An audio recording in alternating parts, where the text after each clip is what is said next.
Second चीज़ की जो मैं बात करना चाहूँगी वो एक और मेंटल इशू है and it is actually not something laughable. मैं हंस रही हूँ बिकॉज मैं इससे गुजरती हूँ और मुझे पता है इसके बारे में, और वो है body dysmorphia.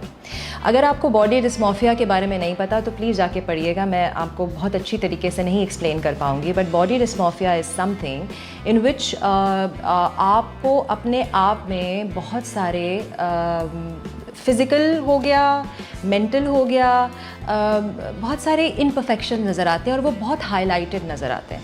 Like for instance, अगर आप एक खातून के साथ बैठी हैं या एक मर्द के साथ आप बैठे हैं और वो बार बार अपने आप को मोटा बोल रहे हैं या अगली बोल रहे हैं या काला या जो भी उनके जहन में उनको लगता है कि अगलीनेस की निशानी है या कुछ उनमें कमी बेशी है, और आपको उनमें कुछ इस किस्म का नज़र नहीं आ रहा, so they probably facing this problem which is body dysmorphia. मतलब आपको अपनी बॉडी में ऐसी चीज़ें फील होती हैं जो दूसरों को नहीं नज़र आती और दूसरों को वो फ्लॉज नहीं लगते।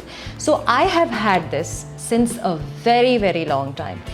अब ये ऑक्यूपेशनल नहीं है मेरा, वरना इस ऑक्यूपेशन में बहुत ज़्यादा स्ट्रेस दिया जाता है of how to look, you know, एक सर्टन ब्यूटी स्टैंडर्ड है कि आपको इस तरह से पतला लगना है, इस तरह के बाल होने चाहिए, ये कलरिंग फलाना ढिमाका, जो बहुत ही unbelievable and you know unapproachable किस्म के स्टैंडर्ड्स हैं।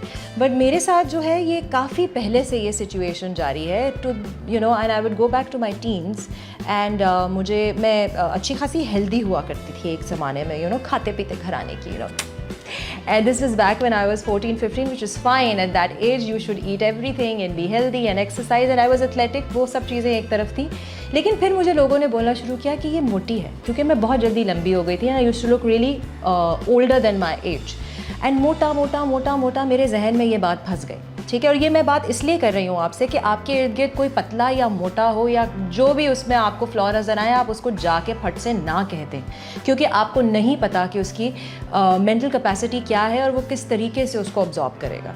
सो मेरे साथ ये हुआ था and then I went on a crash diet. और जब आप टीनेजर होते हैं आप इतने ज़्यादा इम्प्रेशनेबल होते हैं कि आप किसी की बात नहीं सुनते, कोई लॉजिक आपको समझ नहीं आती, चाहे आपको आपके इर्द गिर्द के लोग ये बोल रहे हो आप हसीन हैं, तुम परफेक्ट हो, तुम बिल्कुल ठीक ठाक हो, there is nothing wrong with you. आपके जहन में अगर एक बात फंस गई तो वो फंस जाती है, और मेरे जहन में फंस गई, और उस क्रैश डाइटिंग की वजह से I had become almost anorexic. I stopped eating everything, सिर्फ पानी पीती थी। एक टाइम ऐसा आ गया था मुझसे निवाला हज़म नहीं होता था एक भी रोटी का, पूरे दिन सिर्फ मैं नींबू पानी पिया करती थी। And then I started fainting, and जब मैं फेंट होना शुरू हुई, और मैं हमेशा से बहुत एनर्जेटिक और एथलेटिक रही हूँ, then I suddenly realise that there is something wrong with me and I started reading up on you know disorders, eating disorders. और मुझे पता चला कि I may be bordering on अभी मैंने जिक्र किया था anorexia nervosa, which is one major and very common form of eating disorder. But I stopped myself. But उससे निकलने के लिए भी मुझे बहुत टाइम लगा, और देन फिर मुझे बस बॉडी डिस्मॉर्फिया हो गया। लेकिन आज तक मैं किसी एक साइज़ में फिट भी आती हूँ और अभी भी मुझे ऐसे ही लगता रहता है कि मैं बहुत मोटी हूँ, मैं बहुत मोटी हूँ और बहुत मोटी हूँ। This is like the bane of my existence. I can't think of anything else. I try to overcome it and I have a lot, like I become very comfortable with my self and in my own skin. लेकिन मुझे बहुत मुश्किल होती है जब मुझे कोई आके कहता है वाह आप इतनी फिट हैं, मुझे समझ नहीं आती। I think people are lying to me and I am not exaggerating. This is how I feel. So this is also something जो कि लोग कॉमनली जिसके बारे में बात नहीं करते, और वो जब कोई इस किस्म की बात आके करता है उसको शन कर दिया जाता है। This is actually a mental disorder. I would classify it as a disorder.